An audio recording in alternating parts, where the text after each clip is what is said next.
Otávio, bom dia, Renato.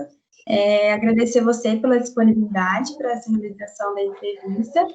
E eu queria que você se apresentasse agora, falasse um pouquinho da sua formação, há quanto tempo você atua na educação e na direção do campus. Ok, bom dia, Ana Flávia, bom dia, Otávio. Agradecer pela oportunidade de conversar com vocês. Falar um pouco de mim. Eu sou formado em fisioterapia. Quando ingressei no curso de fisioterapia, desde o segundo período de 10, eu tive envolvimento com atividades relacionadas à pesquisa, iniciação científica e principalmente monitorias de anatomia humana. E eu me recordo bem que naquela ocasião a monitoria ela já permitia um certo direcionamento para o ofício de ser professor. A fisioterapia é um curso de bacharelado, não tem nenhuma disciplina pedagógica, não direciona a formação de professores, mas eu estava motivado em ser professor de futuros fisioterapeutas. E comecei, durante a graduação, conversar com professores meus, perguntando o que eu deveria fazer, como que eu poderia, já enquanto estudante, otimizar meu tempo, direcionar meu tempo para a futura profissão de professor universitário. Naquele momento, a minha ideia era trabalhar com o curso de fisioterapeutas no ensino superior. Então, fiquei envolvido e engajado com atividades de pesquisa, extensão e principalmente monitoria. Eu não esqueço um dia que eu estava no laboratório de anatomia, o professor chegou e falou: Renato, você está aí, não tem nenhum aluno, a monitoria é uma eterna solidão, mas você vai perceber que isso vai ser muito valioso na sua formação, e de fato foi. Acabou que, depois que eu formei, comecei a trabalhar com anatomia humana, com essa disciplina de anatomia humana, e trabalho até hoje, né, com essa disciplina. Enfim, eu formei em 2004, na PUC Minas. De cara já pleiteei um mestrado, então fiz o mestrado, fiz o doutorado também. Fiz algumas especializações que eu considerava à época importantes dentro da área da saúde, uma especialização em biomecânica, outra em fisiologia do exercício, e também acabei fazendo um curso de acupuntura, também na modalidade de especialização, mas não tive a oportunidade de colocar em prática esses cursos, né, do ponto de vista clínico, né. Assim que eu comecei o mestrado, tive uma história bem interessante. Comecei o mestrado em São José dos Campos, na Universidade do Vale do Paraíba, em Ciências Biológicas, e quando eu fui receber a bolsa FAPESP, assim que eu formei, eu espalhei meu currículo em todas as faculdades de fisioterapia aqui do sul de Minas, todas, absolutamente todas, e isso foi em 2004. No segundo semestre de 2004, quando eu ia receber a bolsa, eu tive a oportunidade de ser chamado para trabalhar numa faculdade de educação física, em Ouro Fino. E eu me recordo perfeitamente da ocasião, a coordenadora me chamou, estava em São José, saí de São José, fui até Ouro Fino, 2004, setembro de 2004, e ela falou: olha, meu professor de anatomia está saindo do curso e eu preciso de um outro professor, o único currículo que eu tenho aqui na minha mesa é o seu, mas eu confesso que eu esperava uma pessoa mais velha, mas já que você está aqui, vem aqui para você conhecer os seus estudantes, se você tiver interesse em trabalhar conosco. Então, assim, já cheguei praticamente contratado numa situação muito atípica, né? E eu falei: não, preciso de um tempo para pensar nessa questão. O salário naquela época era bem menor que a bolsa que eu ia receber, mas eu entendi que aquilo era uma oportunidade de já entrar no mundo do trabalho, uma oportunidade de já ter os meus próprios estudantes, e foi uma turma enorme, era uma turma de educação física de bacharelado, curso noturno, devia ter uns 70 alunos na sala, era muita gente, era um auditório praticamente. E foi a oportunidade que eu conheci o Fabiano, o professor Fabiano, né? Então, desde essa época, desde 2004, que eu tenho o relacionamento com o professor Fabiano, que também trabalhava nessa faculdade lá em Ouro Fino. Então, desde 2004, eu tenho contato efetivo com estudantes, E um carinho, principalmente pelo curso de Educação Física, porque comecei a trabalhar no curso de Educação Física, depois de 2004, fiz um bom trabalho na Faculdade ASMEC, o número de aulas aumentou, comecei a trabalhar no curso de enfermagem, curso de ciências biológicas, depois tive a oportunidade de trabalhar na Universidade do Vale do Sapucaí, em Pouso Alegre, aí sim trabalhando com curso de fisioterapia, mas também educação física, enfermagem, a própria medicina, depois comecei a trabalhar em Itajubá. Chegou o momento, final de 2007 praticamente, final de 2007, eu fazia o doutorado em São José, já tinha concluído o mestrado, fazia o doutorado em São José, trabalhava em Ouro Fino, trabalhava em Pouso Alegre, trabalhava em Itajubá, com não sei quantas turmas, né, não sei quantos cursos diferentes, e aí o meu contato com esses alunos todos. Em 2008, meu sonho era passar num concurso federal. Em 2008, eu fiz o primeiro concurso em Diamantina, na UFVJM, Universidade Federal dos Vales do Jequitinhonha e Mucuri, para trabalhar no departamento de fisioterapia com a disciplina de ortopedia e diagnóstico por imagem.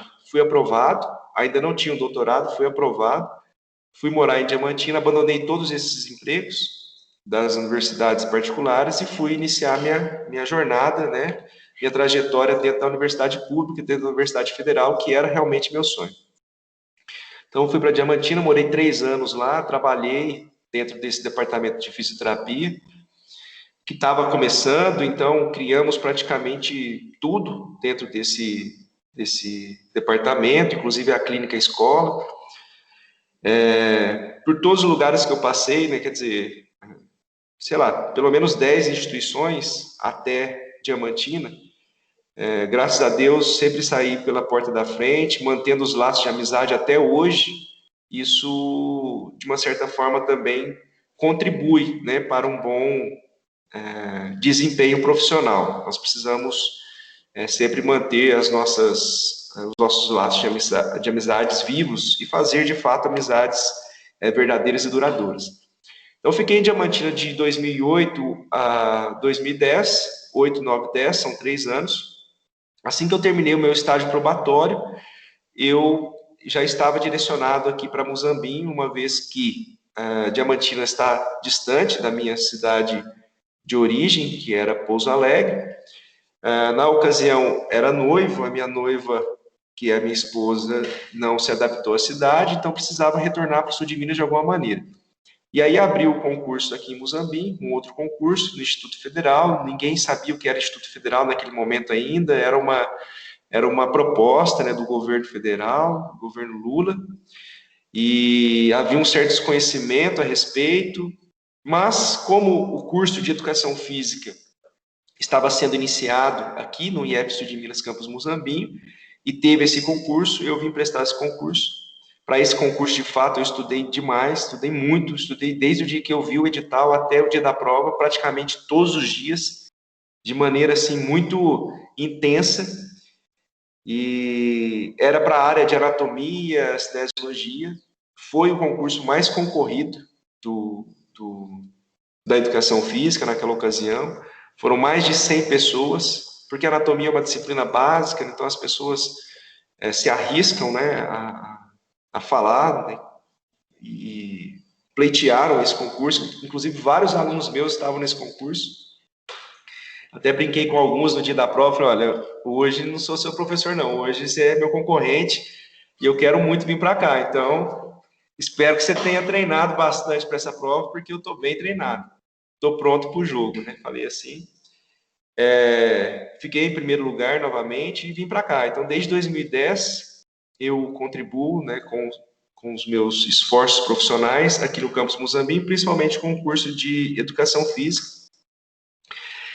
E reparem vocês que de 2004 até 2015, praticamente aí 11 anos, né, eu não tinha tido nenhum tipo de formação pedagógica. A única formação que eu tinha recebido, viesada para professor, foi com algumas disciplinas obrigatórias do mestrado e doutorado, porque existem disciplinas obrigatórias para a docência na pós-graduação, estrito sensu. Mas não sabia de teoria de aprendizagem, modelos de aprendizagem, enfim, a formação pedagógica ela não tinha passado no meu radar, né? E estava lecionando, então isso é muito doido, né? Muito maluco, né? Como que pode você exercer uma profissão sem de fato ter uma formação específica? Talvez seja porque a profissão professor exige muito da relação interpessoal. E se você exercer de uma certa maneira a relação interpessoal, provavelmente o aprendizado vai acontecer. E eu sempre espelhei em excelentes professores que eu tive para tentar trabalhar na mesma sintonia que eles faziam comigo. Eu não sei se vocês estão me ouvindo, deu uma travada aqui. Eu estou ouvindo. Ah, beleza, beleza. Olha.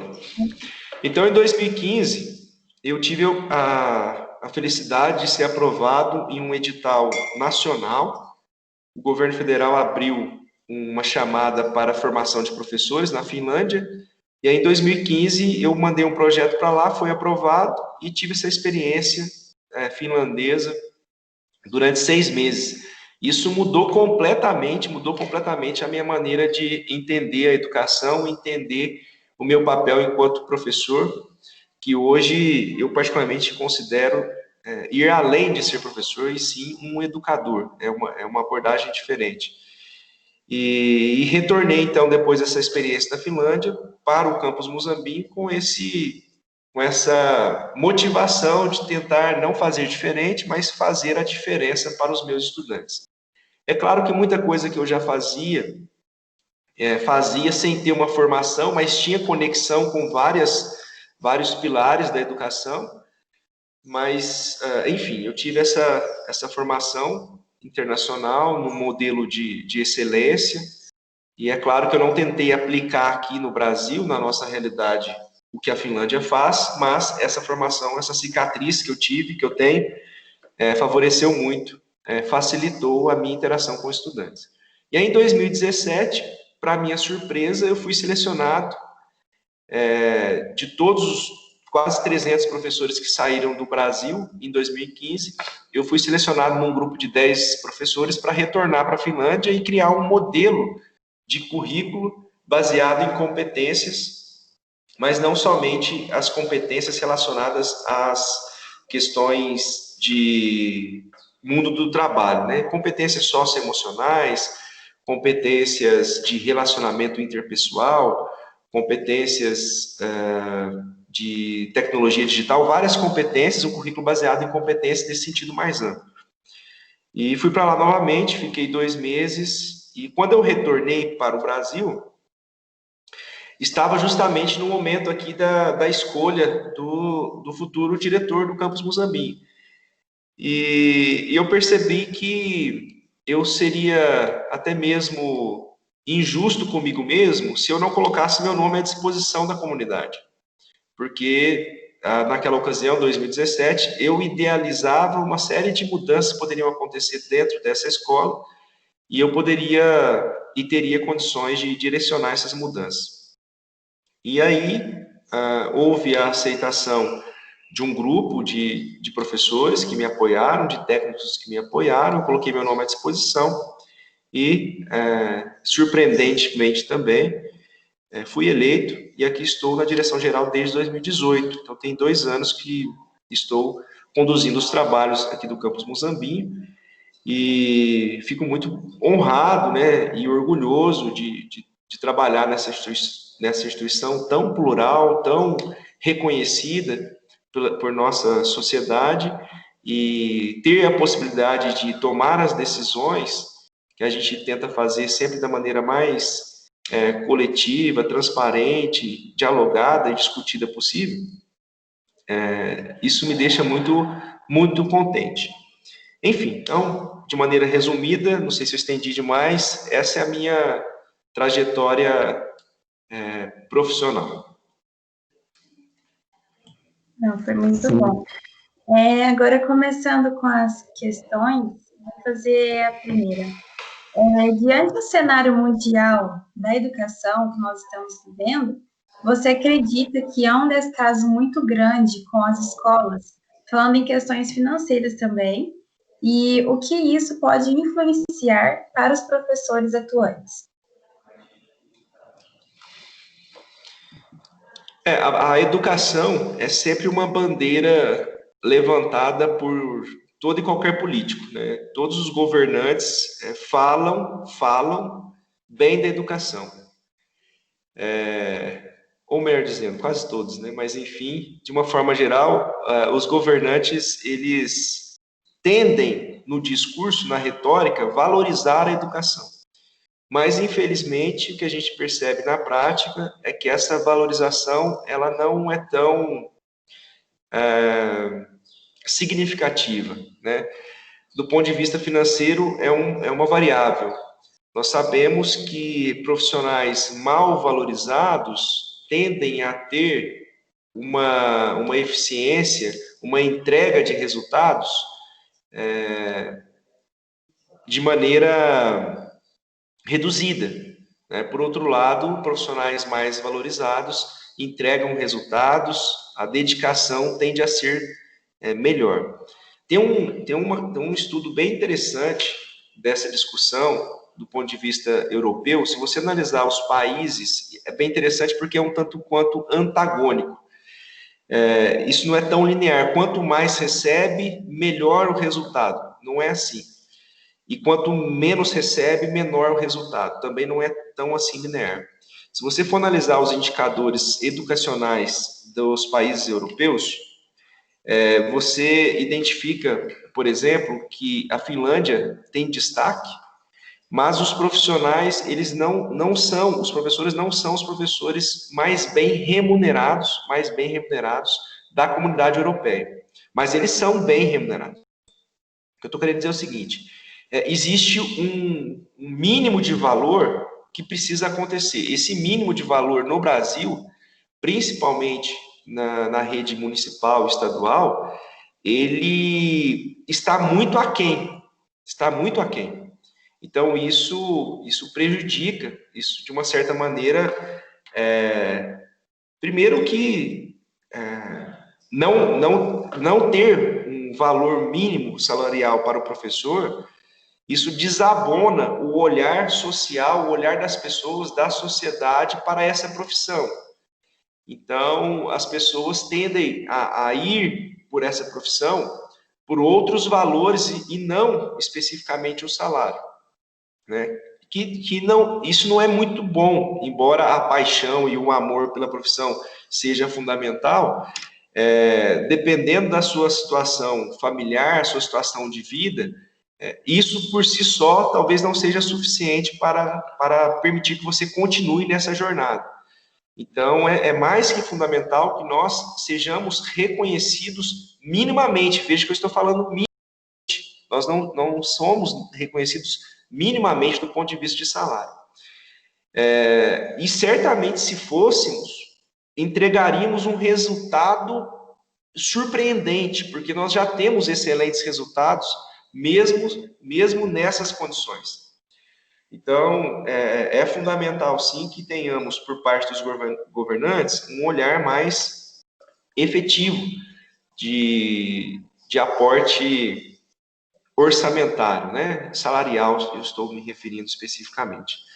Então, evidentemente que quanto maior essa valorização, melhor para o professor, mas eu não me refiro que deva ser o maior salário de todos os professores aqui, por exemplo, da América do Sul. Não é isso também, somente vai gerar eficiência plena. Agora, é claro, enquanto nós não chegarmos nesse limiar mínimo, infelizmente, nós ficamos também a desejar das entregas possíveis que teríamos.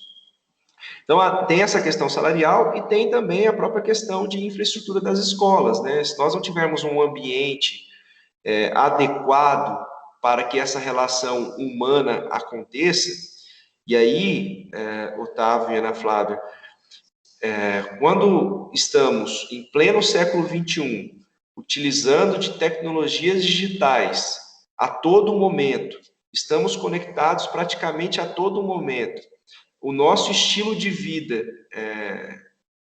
usa de uma certa maneira, é claro que às vezes mais, às vezes menos, mas de uma certa maneira, isso é praticamente uma roupa que nós vestimos todos os dias, a questão da tecnologia digital.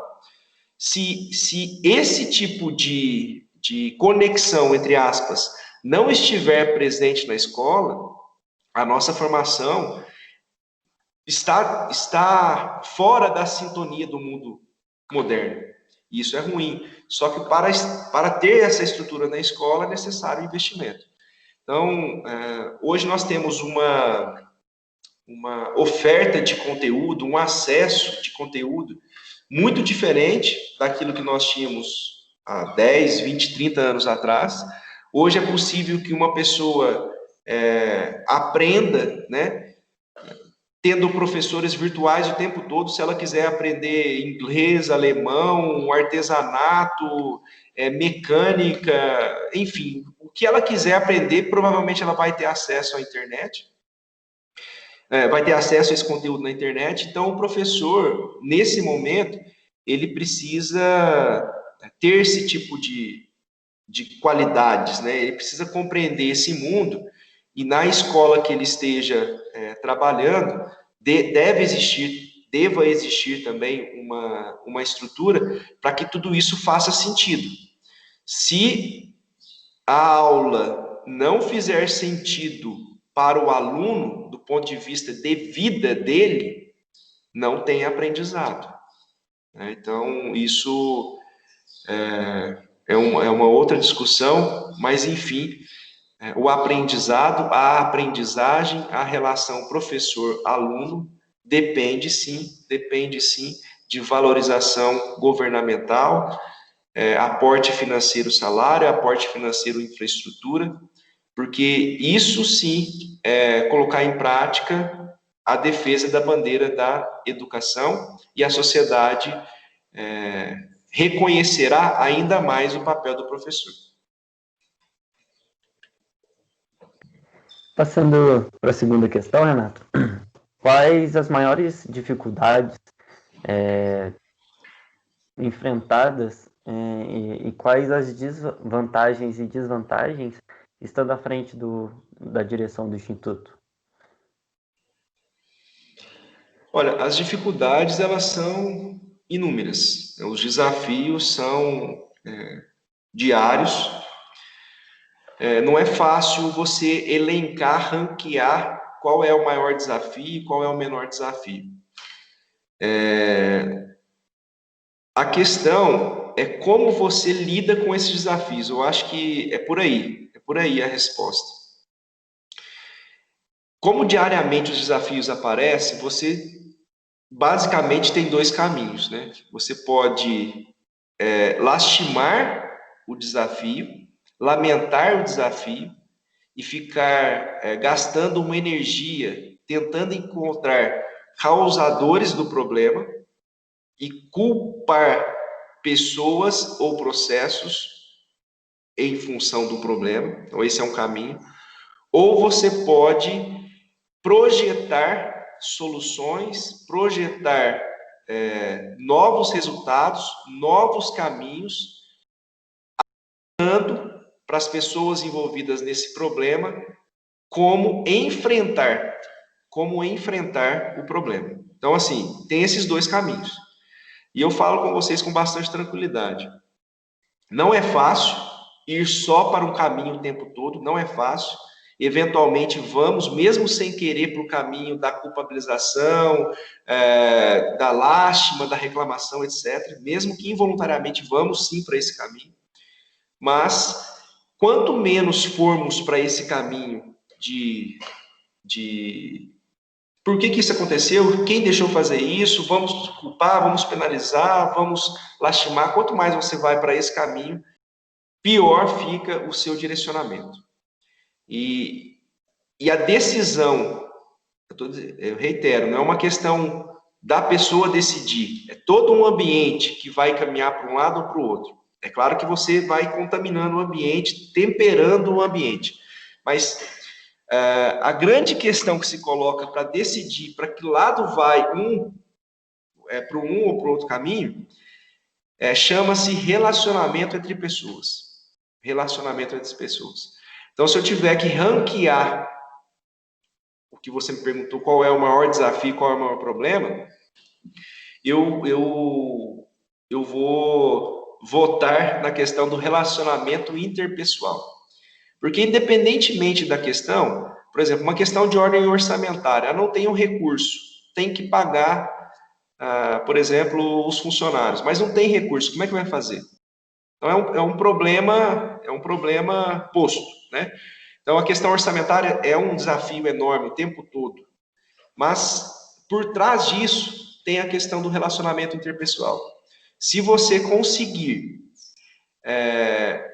com muito diálogo, com muita conversa, com as pessoas envolvidas, permitir que as pessoas se observem dentro do processo, permitir que as pessoas valorizem a instituição, permitir que as pessoas fiquem satisfeitas e orgulhosas com aquilo que eles estão fazendo, mesmo que não dê 100% de coisas corretas. Mas se as pessoas sentirem esse valor, a importância delas dentro da instituição, você minimiza, eu diria que muitos problemas, muitos problemas. Por outro lado, se você coloca lenha na fogueira, se você ateia gasolina na fogueira, fazendo intrigas, colocando pessoas em maus lençóis, contaminando o ambiente com inverdades, isso também potencializa e muito todo e qualquer problema. Então, eu digo que a chave para o gerenciamento dos desafios e dos problemas está em um bom diálogo, em um bom bate-papo, em uma conversa franca, transparente, honesta. Isso é o fundamental. Então, assim, ponto de vista, um exemplo claro é a própria pandemia, né? Pandemia é uma situação completamente diferente para todos nós, inédita, histórica. Quem era a pessoa que tinha a solução para esse problema, do ponto de vista educacional, do ponto de vista do campus Muzambinho, né? Quem era essa pessoa? Não existia essa pessoa, aliás, não existe essa pessoa, né? O enfrentamento se dá de maneira coletiva. Evidentemente que a liderança precisa empregar uma impressão e permitir que as pessoas enxerguem nessa impressão, nessa posição, nessa visão, segurança. E isso foi o que nós tentamos fazer especificamente com relação à pandemia. Então, naquele momento, tínhamos um problema talvez o maior que eu enfrentei aqui no campus Muzambinho. Vejam vocês que em 2018 tivemos um problema orçamentário milionário, né, quase 4 milhões, superamos o problema. Depois, mudou o governo federal.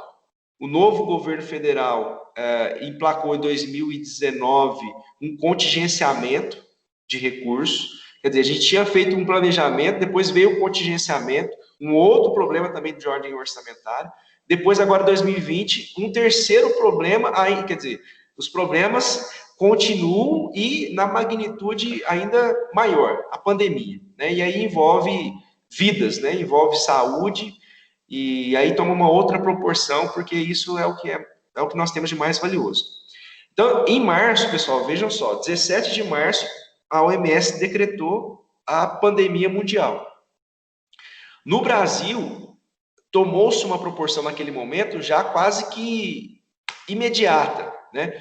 Então, muitas atitudes sendo tomadas e nós tínhamos a opção de cruzarmos os braços, ficar esperando as coisas acontecerem, passarem, ou investirmos em algo totalmente diferente, totalmente fora da zona de conforto de todos os professores dessa escola, são 120 professores, totalmente também fora da zona de conforto dos quase 4 mil estudantes.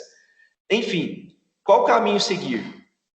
Cruzar os braços não pode ser. Acho que nós temos que ter um compromisso sempre com vocês, estudantes, e cruzar os braços não é o exemplo que nós gostaríamos de passar para vocês. Então, estudamos praticamente em 15 dias uma literatura enorme a respeito de ensino emergencial, levando em consideração terremotos, outras pandemias, furacões, tsunamis. O que acontecia nessas escolas quando passava por um acidente dramático, né? E não tinha amparo com esses estudantes, né? O que acontecia com esses estudantes quando não tinha amparo da escola e quando tinha amparo da escola, mesmo que minimamente. Então, assim, no mundo inteiro, todas as escolas que tentaram amparar os seus estudantes de alguma forma, foram escolas mais bem-sucedidas do que aquelas que não fizeram absolutamente nada. Não fazer absolutamente nada, às vezes, não é porque as pessoas não querem fazer nada, é porque realmente não dava para fazer absolutamente nada. Então, a gente tomou essa decisão, nós precisamos fazer algo. E fazer algo dependia do quê? Muita conversa com os professores e com os estudantes. Porque quando chega essa informação, vamos para o ensino remoto com os estudantes, já vem aquela primeira discussão. Poxa, mas ensino remoto não é igual ao presencial. Ensino remoto tem aluno que não tem computador. Ensino remoto não vai ser a mesma coisa. Nós tivemos que gastar uma energia enorme para mostrar que esse era o caminho. Porque a comparação não é o ensino remoto e o ensino presencial. É o ensino remoto e nada. Essa que é a comparação. E entre ensino remoto e nada, nós preferimos ter o ensino remoto. Mas isso foi a muito trabalho e muitos sim que nós tivemos, incluindo o sim dos estudantes, o sim dos professores, né, o sim da reitoria e assim sucessivamente. Isso me deixa muito orgulhoso de sempre pensar na tomada de decisão em benefício do estudante, mesmo que esse benefício não seja o melhor possível. Porque se tem uma certeza que nós tiramos dessa experiência da pandemia, é que o ensino presencial, ele não será substituído. Não poderá ser substituído em hipótese alguma. Porque a aprendizagem, o ensino, depende das relações humanas e as relações humanas dependem do contato, da presencialidade. Então, não dá para se dizer informação plena somente por meio de tecnologias digitais. As tecnologias digitais são facilitadoras do ensino.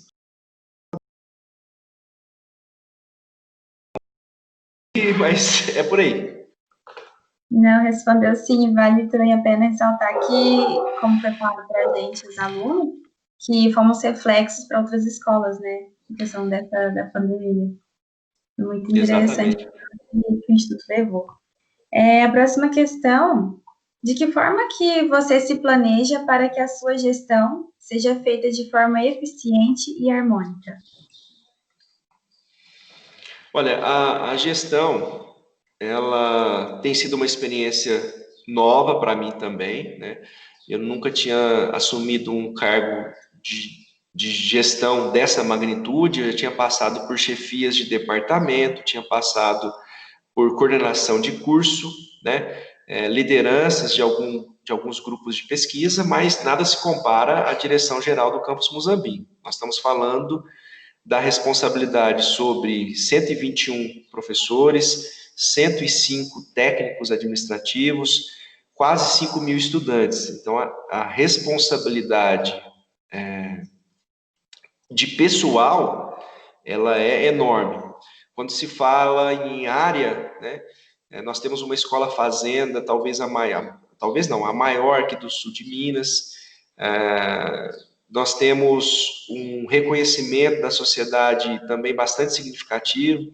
Então, quando eu assumo a direção geral do Campus Muzambinho, eu, de fato, começo a ter a percepção do tamanho da minha responsabilidade. Antes disso, você consegue imaginar, mas a clareza plena é somente quando você assume esse posto.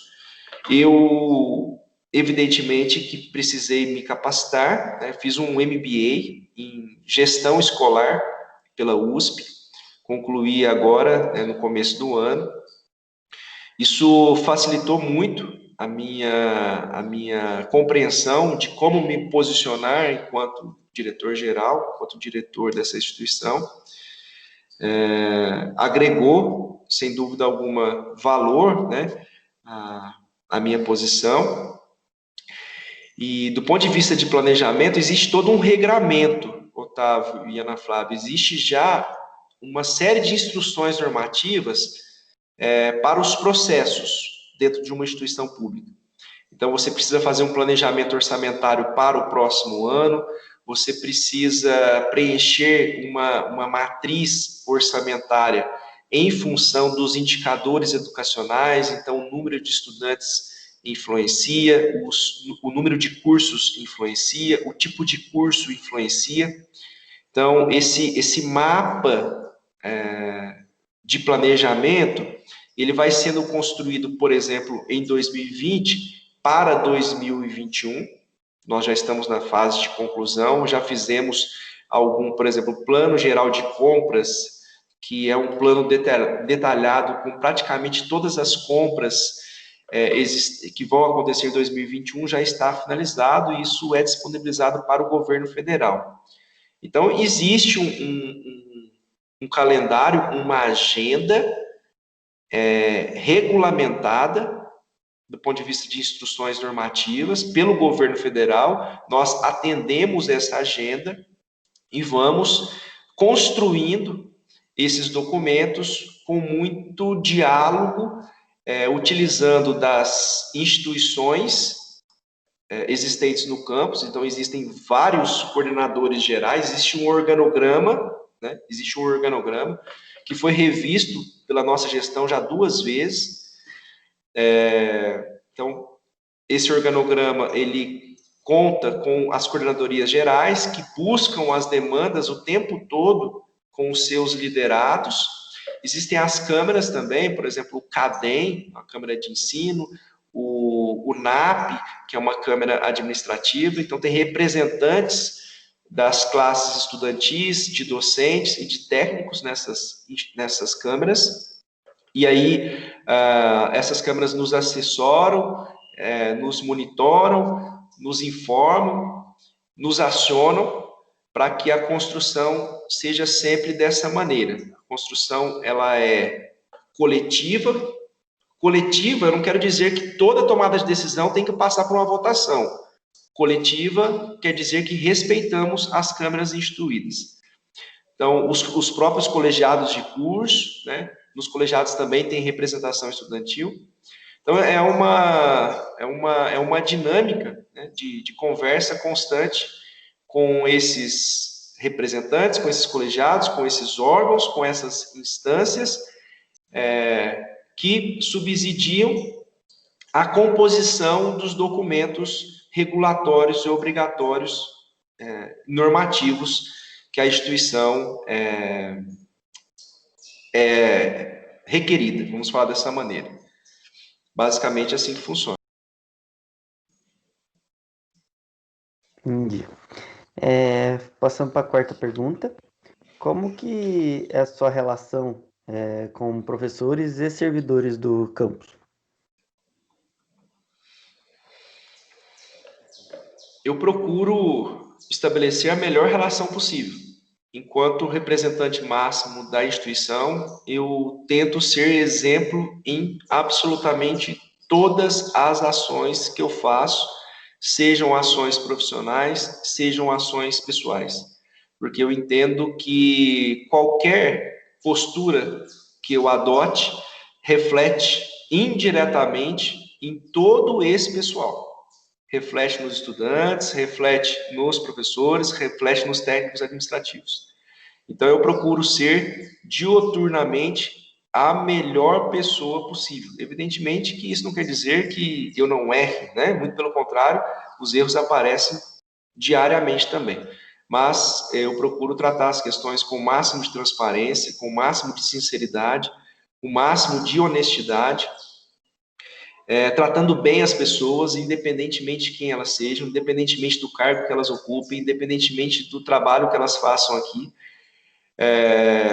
E eu creio que, de uma certa maneira, já tive retornos muito interessantes, né?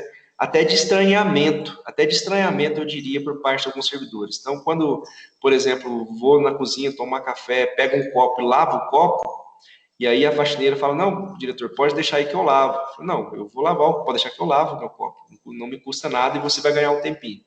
Ela falou, não, mas isso é diferente para mim.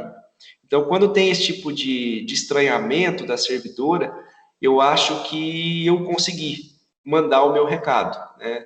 Eu não tenho que ter nenhum tipo de distanciamento das pessoas, trato as questões com o máximo de abertura possível. É claro que tem questões sigilosas, restritas, precisam ser respeitadas, mas, por outro lado, o meu acesso ele é irrestrito. Então, a porta aqui do gabinete fica aberta, praticamente não temos fila de pessoas esperando o atendimento aqui com o diretor, as pessoas que chegam são bem atentas, né?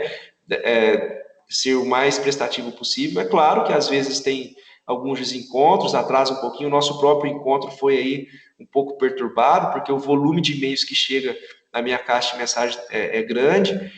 Aliás, tenho dado vazão para as questões até por meio de WhatsApp, independentemente do horário, acho que é o nosso papel. Então, quando nós nos dispomos a ocupar um cargo esse cargo ele não pode ser ocupado, não deve ser ocupado, não dá para dizer, mas não deve ser ocupado para atrair privilégios para você mesmo ou para a equipe que está na gestão. Muito pelo contrário, é o que eu tenho dito para todo mundo o tempo todo. Se hoje eu tenho uma visão privilegiada, é minha obrigação compartilhar essa visão com todas as pessoas aqui da comunidade do Campus Muzambique. Então, essa postura eu tento encaminhar para todos os demais. As oportunidades passam primariamente aqui na direção. Se o diretor quiser usufruir dessas oportunidades, usando aqui a expressão do fisiologismo, né, que é o alto benefício, ele tem condições de fazer. Mas, por exemplo, o laboratório que eu tenho responsabilidade no SECAIS, se depender de mim, usar o recurso da própria instituição para aprimorar o meu próprio laboratório, eu não vou fazer, porque tem outras demandas, eu tenho eu fico mal comigo mesmo, ficaria mal comigo mesmo, né, dando prioridade e vazão para o meu próprio laboratório. Isso ecoa com a questão de diárias, né? Então vou terminar o mandato sem utilizar de absolutamente uma diária. A questão de carro oficial, uso o meu próprio carro, não uso o carro da instituição, e assim sucessivamente. Eu estou dizendo questões macro e questões pequenas, como varrer a minha própria sala, varrer recentemente ali um cantinho ali do jardim que estava sujo, ajudei a faxineira lá. É claro que esse não é o meu papel, e eu não posso gastar energia com essas atividades, porque passo a ser até irresponsável com atividades maiores de direção, mas, eventualmente, essas atividades menores não menosprezam absolutamente ninguém, e eu creio que isso marca, de alguma forma, a postura do diretor. Então, caminho nesse sentido, tá?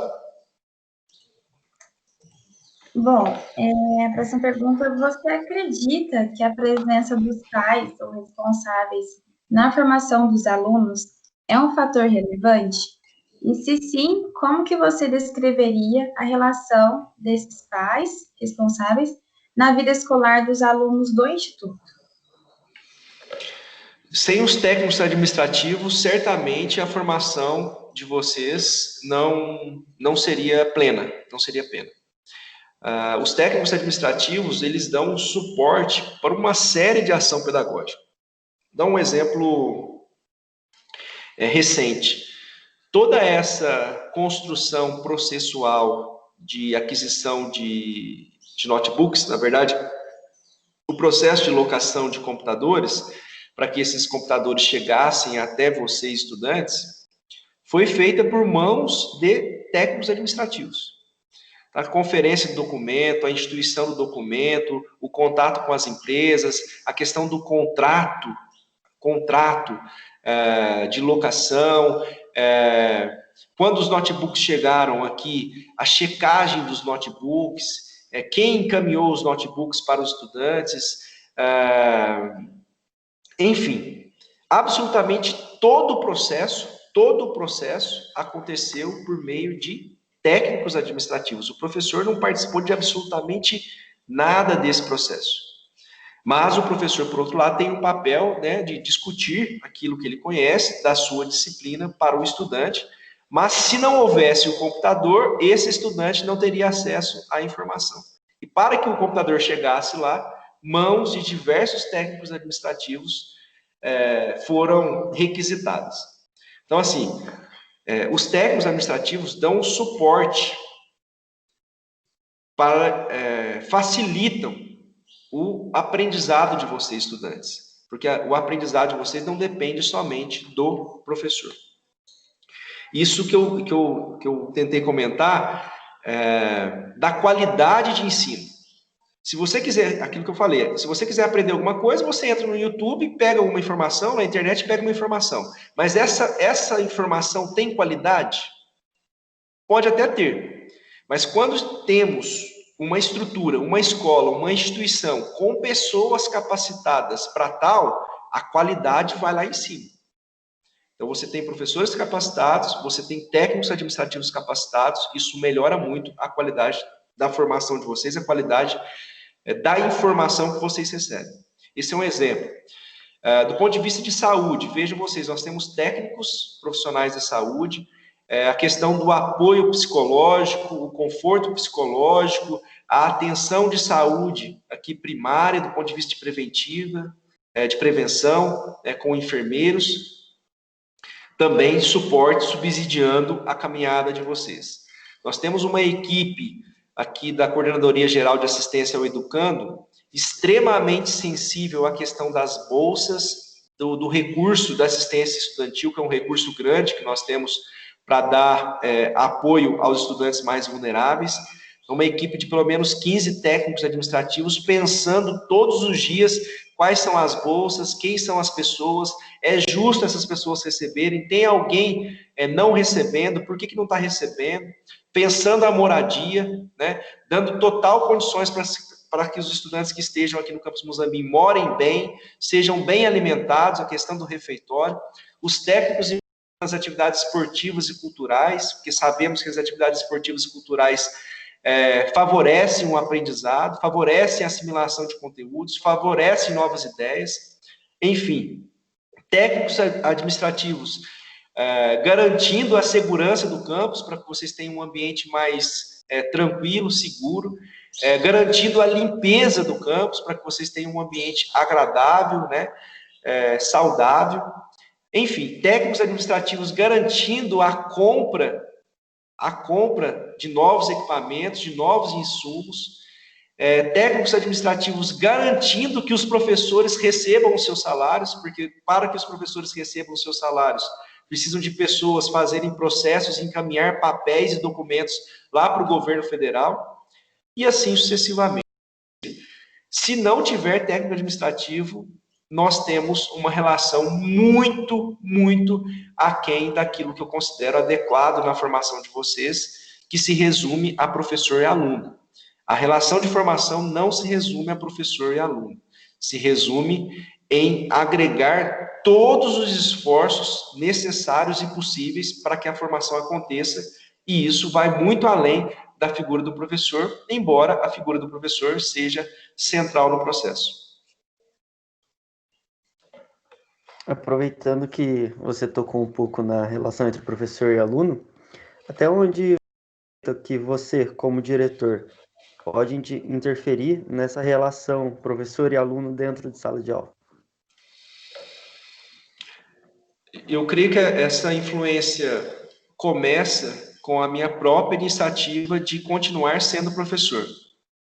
Então, mesmo estando em geral, eu continuo com as minhas aulas na educação física e hoje contribuo também com o curso de pedagogia, com uma disciplina que é metodologia da pesquisa em educação, métodos de pesquisa em educação.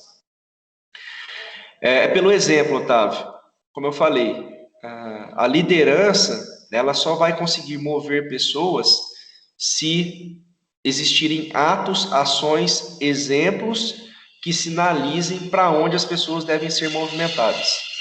A liderança, ela não vai ser exercida de maneira plena se for somente pelo discurso. Porque pelo discurso, que não é o meu forte, não é aquilo que de fato eu tenho habilidade plena, ele não contagia. Ele pode até ser uma chama, mas ela se apaga rapidamente. O que de fato movimenta as pessoas é o exemplo, as ações, as atitudes. Então, simplesmente pelo fato de eu continuar em sala de aula, eu tenho condições de mostrar para os professores que é possível fazer algo a mais. Esse é o primeiro ponto.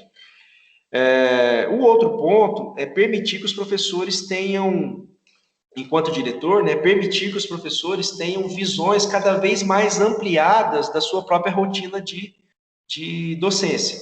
Então, isso nós fazemos quase que semestralmente, com capacitações, são capacitações curtas, sim, mas com exemplos impactantes de pessoas que conseguem extrair dos seus estudantes, de professores que conseguem extrair dos seus estudantes, o máximo com aquilo que é possível.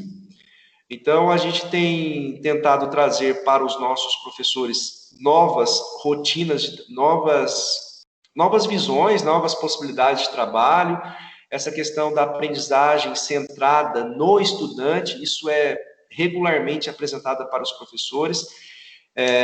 Algo que interessantemente aconteceu, com a pandemia, nós conseguimos colocar em prática isso tudo que a gente havia comentado meio que a conta-gotas, mas de uma maneira mais condensada e intensa, porque na pandemia nós tivemos que reinventar a nossa maneira de trabalhar, e essa reinvenção já estava sendo construída meio que gradativamente no momento presencial, e agora isso concretizou. Então, a pandemia acabou sendo uma oportunidade para que essas nossas discussões de sermos professores cada vez melhores de fato acontecessem. E então, basicamente dessa maneira, enquanto diretor, dando oportunidades e capacitando os professores para que eles vejam sempre, não somente uma maneira diferente, mas para que sejam diferença, para que façam diferença com os nossos estudantes, e sendo o próprio exemplo, trabalhando, enquanto diretor, na sala de aula e apresentando esses resultados para os professores aqui do campus. Agora eu queria saber um pouquinho sobre como que você acredita que os pais são responsáveis dos alunos do campus, se eles têm participação efetiva na vida deles. Esse é um ponto que eu confesso que eu gostaria de termos uma efetividade maior. Por incrível que pareça, na pandemia, nós tivemos uma aproximação. Olha só, na pandemia nós tivemos uma aproximação com os pais e responsáveis muito mais significativa do que nós tínhamos em termos de rotina quando da presencialidade. Não é fácil organizar a participação dos pais junto à escola, mas isso precisa acontecer. Porque não se resume a formação dos estudantes dentro da sala de aula, dentro dos muros da escola. Nós precisamos conectar a formação dos nossos estudantes com o ambiente que os estudantes vivem. E um dos ambientes que os estudantes vivem é o ambiente familiar. Então, termos condições de compreender como é esse ambiente familiar dos estudantes, tendo os pais como parceiros nessa formação, é algo que vai qualificar ainda mais a formação dos nossos estudantes. Então, o diálogo, a reunião, a participação na tomada de decisão dos pais e familiares, pais responsáveis, para que eles também se sintam parte da escola, é algo que precisa acontecer ainda de maneira mais significativa. A experiência que nós tivemos na pandemia, reitero, nos aproximou ainda mais. Nós tivemos inúmeros feedbacks positivos, um reconhecimento enorme por parte de pais e responsáveis, mas a gente sabe que existe existe sim um distanciamento que precisa ser evitado. Nós acreditamos que a aproximação favoreceria a formação dos nossos estudantes. Precisamos criar alternativas, precisamos fazer com que os próprios estudantes também sintam-se motivados em chamar o pai para vir junto. Às vezes o próprio estudante quer o distanciamento do pai, né? Então temos que trabalhar a integração da escola, pais, a integração filhos, pais e a integração filhos, pais, escola. Beleza. Você já até comentou um pouquinho sobre, mas como é feita essa distribuição de verba que a instituição recebe do governo?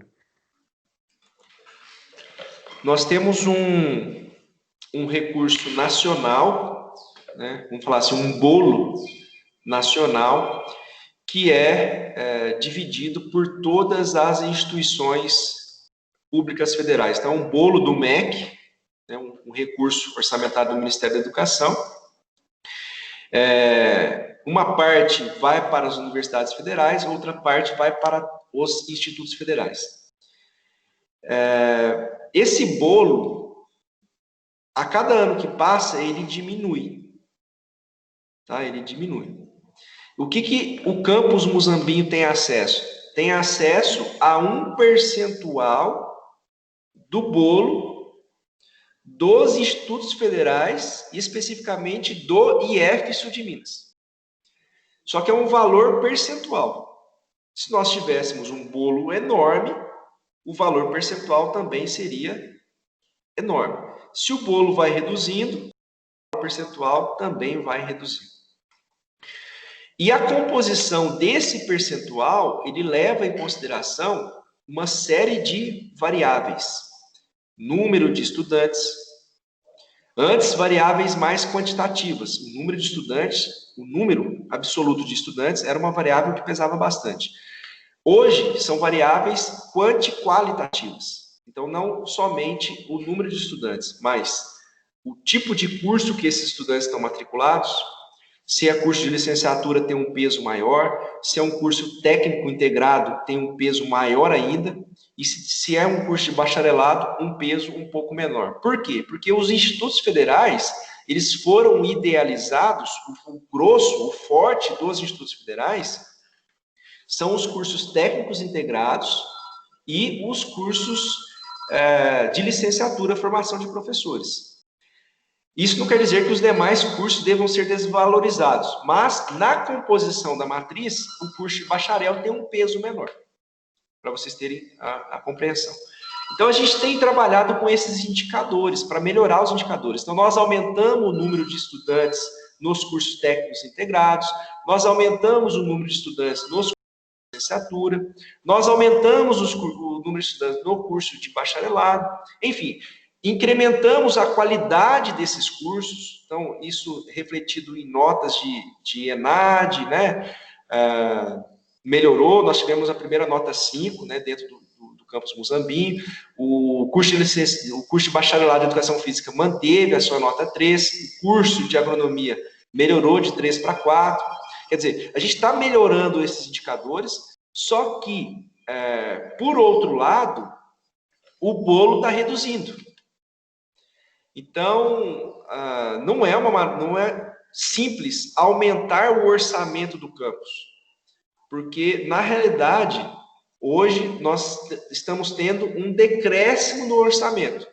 Só que eu não sei se vocês perceberam, esse decréscimo seria ainda maior se nós não tivéssemos melhorado os indicadores. Por que caiu? Mesmo melhorando tudo, por que caiu? Porque lá o bolo original reduziu. Então, o nosso percentual também reduziu. Então, infelizmente, o orçamento geral do campus Muzambinho tem caído ano a ano, mas, por outro lado, essa queda seria ainda mais intensa se nós não tivéssemos melhorado os indicadores nos últimos 2 anos. Então, é basicamente que é feito, dessa maneira que é feito a distribuição de orçamento do governo federal para o campus Muzambinho, para todos os campi da rede federal. Então, precisamos estar atento e modulando e promovendo a melhoria desses indicadores todos os dias. Então, essa é uma política nossa aqui do ensino, com a professora Araceli, com o professor Marcos, que vão até os colegiados de curso, discutem, né, melhorias, possibilidades de melhoria, altera projeto pedagógico, entra mais estudantes, identifica um instrumento de avaliação, como melhorar o quesito A ou B, para que a gente sempre tenha, na perspectiva dos indicadores, melhoria, que infelizmente não se reflete em aumento da matriz orçamentária, mas pelo menos impede, né, que essa queda seja tão brusca. E uma vez esse orçamento estando no campus Muzambinho, nós direcionamos para aquelas demandas que são levantadas por todos os coordenadores gerais. Então, os coordenadores gerais estão levantando demandas o tempo todo e nós vamos aportando esses recursos para suprir essas demandas, sempre levando em consideração também aquele planejamento do ano anterior que foi feito. Aquele plano geral de compras já faz uma idealização de como vai ser 2021, por exemplo. Perfeito, ficou bem claro para entender. A gente está quase chegando ao final. O que você considera a sua maior conquista profissional, tanto na área da direção quanto professor? Difícil, viu? Essa impressão da maior conquista, eu tenho uma dificuldade, né, de categorizar. Acho que a maior conquista é a soma de todas as conquistas e eventuais derrotas que eu tive ao longo do tempo. Essa é a maior conquista. A maior conquista é o eu agora, né? O eu agora é o resultado de todas as experiências que eu tive até então. É claro que tem pontos marcantes nas nossas vidas, né? O fato de ter chegado à direção geral é um ponto marcante, mas hoje a minha condição de diretor-geral, do ponto de vista pessoal, é completamente diferente daquela que eu iniciei. Alguns títulos, né, o doutorado, enfim, mas se eu tiver que escolher, eu vou dizer que é o eu agora em função de todas as experiências que eu tive anteriormente. E voltando a essa questão familiar, né, o profissional, pessoal, nós somos pessoas, então, assim, não dá para diferenciar muito. Então, o ambiente em casa com os meus 3 filhos, né, que estão em plena formação, um com 7, um com 5 e um com 1, isso, de uma certa maneira, ecoa aqui nas minhas atitudes profissionais. Então, quando eu vejo que quão agradável é uma criança, quão agradável é uma criança e como agradar uma criança, o sorriso ingênuo, né, a ingenuidade de uma criança, isso eu tento trazer para o meu dia a dia, né? Então, o sofrimento, entre aspas, né, toda a renúncia que a minha esposa tem que ter também em função do meu dia a dia, eu tento também trazer para a minha vida profissional, e toda essa somatória é o que, de fato, me deixa satisfeito enquanto profissional. Não dá para separar a pessoa do profissional. Todo esse ambiente favorece. Se eventualmente tem uma discussão em casa, um dia um pouco mais estressado, certamente no outro dia o meu rendimento de trabalho, o meu relacionamento com as pessoas vai estar um pouco diferente. Infelizmente, eu sou uma pessoa muito sensível e não consigo separar essas coisas. Então, não tem, viu, Ana Flávia? Essa resposta não tem um marco, né? Aquilo mais profissional é o eu hoje em função de tudo que eu experimentei até agora. E agora, finalizando as nossas questões, idealizando que você receberia uma verba, uma grande verba, quais seriam os planos para melhoria do nosso campo? Eu sempre falei que educação não é tijolo, é miolo. Eu sempre disse isso, educação não é tijolo, é miolo. As referências que eu tenho de sucesso de coisa assim bastante significativa foi sempre em cenários de ausência plena de orçamento. Vou dar um exemplo. O professor que ganhou o prêmio Nobel de professor, né, que é o Teachers Prize, Global Teachers Prize, qual era a realidade desse professor? O cara trabalhava no interior de eu não sei exatamente qual era o país de origem dele, africano, né? Uma escola que não tinha absolutamente nada, e ele doava ainda uma parte do salário dele para permitir que os estudantes fossem até a escola. Esse cara fez muita coisa com a formação desses estudantes. Certamente esses estudantes lembrarão desse professor para o resto da vida. E o que tinha na escola? Absolutamente nada. Então, em um cenário onde não se tem coisas, não se tem orçamento, mas tem uma pessoa como essa, um iluminado como esse, é possível fazer muita coisa de maneira significativa. Então, eu sempre faço essa reflexão. Qual é o legado que eu quero deixar? São prédios? Ou é a possibilidade das pessoas perceberem que o que há de mais valioso dentro de uma instituição, dentro de uma escola, são as próprias pessoas? Então, isso não depende de recurso. Agora, evidentemente que recurso, do ponto de vista financeiro, tá, Otávio? Do ponto de vista financeiro. Se nós recebêssemos um recurso, né, enorme, pudéssemos aportar em algum lugar, hoje nós temos como plano, isso não é utopia, é um planejamento, a construção de um auditório.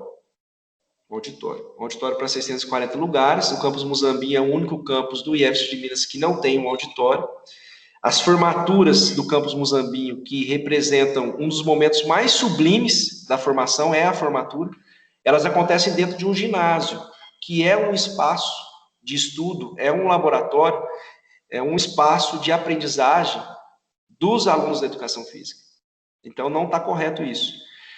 Hoje, o nosso maior objetivo, em termos de obras, se a discussão for em torno de obras, é para o auditório. Nós já temos parte desse recurso, infelizmente ainda não temos o total, mas para o próximo ano teremos. Já fizemos o pregão, muito provavelmente esse ano já começa a construção desse auditório. Então, assim, do ponto de vista de obras, de infraestrutura, o que nós queremos construir é o auditório.